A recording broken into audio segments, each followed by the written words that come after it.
Papua masih menyimpan paradoks besar dalam dunia pendidikan Indonesia. Di tengah kekayaan alam yang melimpah, wilayah ini masih menghadapi berbagai tantangan serius dalam pemerataan pendidikan. Mulai dari akses sekolah yang terbatas, fasilitas yang belum memadai, hingga persoalan kesejahteraan guru yang masih menjadi pekerjaan rumah besar. Kondisi ini kembali menjadi perhatian publik setelah muncul kisah inspiratif seorang mahasiswa muda Indonesia bernama Allegra Jit Dreanda Isdar melalui penelitian yang ia lakukan saat menempuh pendidikan di Harvard University. Allegra menyoroti langsung berbagai persoalan pendidikan yang masih dihadapi masyarakat Papua. Realitas pendidikan di Papua memang tidak sesederhana yang terlihat dari data statistik. Di sejumlah wilayah pedalaman, sekolah berada di lokasi yang sangat sulit dijangkau untuk mencapai ruang kelas. Tidak sedikit siswa dan guru yang harus berjalan kaki selama berjam-jam, melewati hutan, pegunungan, hingga sungai. Kondisi geografis yang berat tersebut berdampak langsung terhadap proses belajar mengajar. Kehadiran siswa menjadi tidak menentu. Kehadiran guru pun sering mengalami kendala yang sama. Di sisi lain, masih banyak sekolah yang menghadapi keterbatasan fasilitas dasar. Ada sekolah yang kekurangan ruang kelas layak, ada yang belum memiliki perpustakaan memadai. Bahkan di beberapa daerah, akses listrik dan internet masih menjadi kemewahan yang sulit diperoleh. Dalam sejumlah kasus, satu sekolah hanya memiliki 1 atau 2 guru yang harus mengajar berbagai mata pelajaran sekaligus untuk beberapa tingkatan kelas. Situasi tersebut membuat proses pembelajaran tidak dapat berjalan secara optimal. Beban yang harus ditanggung para guru juga menjadi semakin berat. Karena itu, persoalan pendidikan di Papua bukan hanya soal membangun gedung sekolah baru, tetapi juga tentang bagaimana menciptakan sistem yang mampu mendukung proses belajar mengajar secara berkelanjutan. Salah satu persoalan yang paling sering menjadi sorotan adalah kesejahteraan guru. Bagi para tenaga pendidik yang bertugas di wilayah terpencil Papua, tantangan yang dihadapi jauh lebih kompleks dibandingkan daerah lain. Mereka tidak hanya harus mengajar, tetapi juga menghadapi keterbatasan transportasi, minimnya fasilitas tempat tinggal, hingga dukungan operasional yang seringkali belum memadai. Banyak guru harus menempuh perjalanan panjang untuk mencapai sekolah tempat mereka bertugas. Kondisi geografis yang berat membuat sebagian tenaga pendidik dari luar daerah kesulitan bertahan dalam jangka panjang. Akibatnya, tingkat pergantian guru di beberapa wilayah cukup tinggi. Situasi tersebut berdampak langsung terhadap stabilitas proses pembelajaran bagi para siswa. Padahal, kualitas pendidikan sangat bergantung pada keberadaan guru yang dapat mengajar secara konsisten dan mendapatkan dukungan yang layak. Persoalan inilah yang kemudian menjadi salah satu fokus perhatian Allegra Jit Dreanda Isdar saat menjalankan penelitian di Harvard Graduate School of Education. Allegra berhasil menyelesaikan program magister di bidang Human Development and Education pada usia yang sangat muda, yakni 20 tahun. Namun yang membuat namanya mendapat perhatian luas bukan hanya prestasi akademiknya, melainkan keberaniannya untuk turun langsung meneliti persoalan pendidikan yang terjadi di Papua. Dalam penelitian tersebut, Allegra bersama timnya berusaha memahami akar masalah pendidikan dari sudut pandang yang lebih mendalam.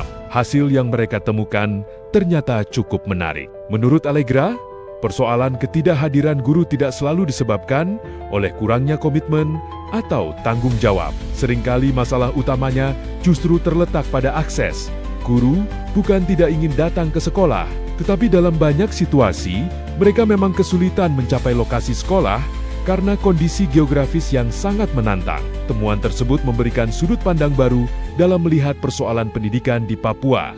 Menurut Allegra, pendidikan tidak bisa diselesaikan hanya melalui pendekatan administratif atau kebijakan dari atas. Setiap solusi harus berangkat dari pemahaman terhadap kondisi nyata yang dihadapi masyarakat di lapangan. Karena itulah, ia menekankan pentingnya empati dalam merancang kebijakan pendidikan. And I'm here to share with you a moment here that changed my thinking about education and turned it on its head. But before we go there, here's the lesson that I took from it, that what we think we see is not always what is there. When I first entered Hugzy, I knew that I wanted to solve problems for people.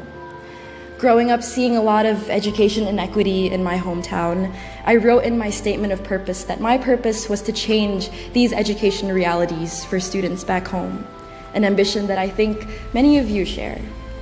My team's problem, fittingly for me, was based in Papua, Indonesia. The problem our client had was that teachers were not coming to school, and therefore children were not learning. We had to solve this problem to get the children to learn. Now, in real-world practice, problems never present themselves as givens. They are messy and layered, and they're never certain. And maybe this is true not just in policy, but in everyday life. When we as humans are faced with problems, we tend to want to solve them quickly, simply, elegantly. And for my team in this project, the more research we did, the more convoluted the problem became. And we began to believe that a big systemic problem required a big systemic complex solution. So at this time, believing that I had the best research solution ever, I monitored teachers with this app, and then they're going to upload pictures and they're going to use those pictures and we'll tie them to the incentives, and then that's how we're going to get all the teachers to come. But Dr. Reimers only looked at me, and there was a pause between us. He said, "Allegra, have you thought about giving the teachers a bicycle, maybe?" And I said, "What?" He said, "Feel what the teachers feel. Know the reason of the problem. They cannot get to the schools in the first place." And that was my realization, that the teachers were not refusing to show up, they just couldn't even arrive. And who was I to recommend all these cameras and incentives? Baginya, manusia harus menjadi pusat dari setiap kebijakan yang dibuat, bukan sekadar angka dalam laporan atau objek yang diatur oleh sistem. Pendekatan seperti ini menjadi sangat relevan ketika berbicara tentang Papua, sebab banyak tantangan pendidikan di wilayah tersebut memiliki karakteristik yang berbeda dibandingkan daerah lain di Indonesia. Allegra sendiri bukan sosok yang asing dengan dunia sosial dan kemanusiaan. Selain aktif sebagai peneliti, ia juga pernah terlibat dalam berbagai proyek yang berkaitan dengan kesehatan perempuan, pendidikan, hingga pendampingan anak dengan spektrum autisme. Ia juga pernah berperan sebagai peneliti dan konsultan dalam program kemanusiaan bersama UNICEF di Papua. Pengalaman itulah yang memperkaya perspektifnya dalam melihat persoalan pendidikan secara lebih utuh. Tidak hanya dari sisi teori, tetapi juga berdasarkan pengalaman langsung di lapangan. Di luar dunia akademik, Allegra juga aktif dalam bidang seni. Ia menjadi anggota grup jazz a cappella Harvard bernama Dean and Tonics dan dijadwalkan mengikuti berbagai tur internasional, termasuk tampil di Indonesia. Meski memiliki banyak aktivitas, perhatian Allegra terhadap isu pendidikan tetap menjadi salah satu fokus utamanya.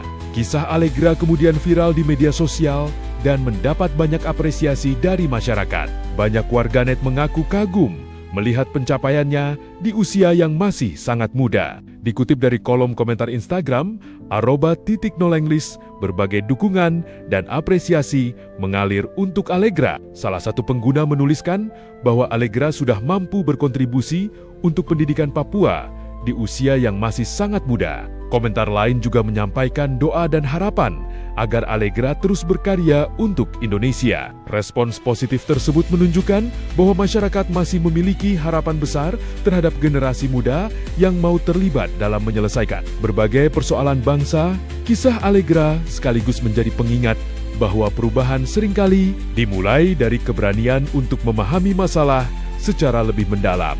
Di balik segala tantangan yang dihadapi Papua, ada jutaan anak yang masih memiliki mimpi besar untuk masa depan mereka. Ada para guru yang terus berjuang hadir di ruang kelas meski harus menghadapi berbagai keterbatasan.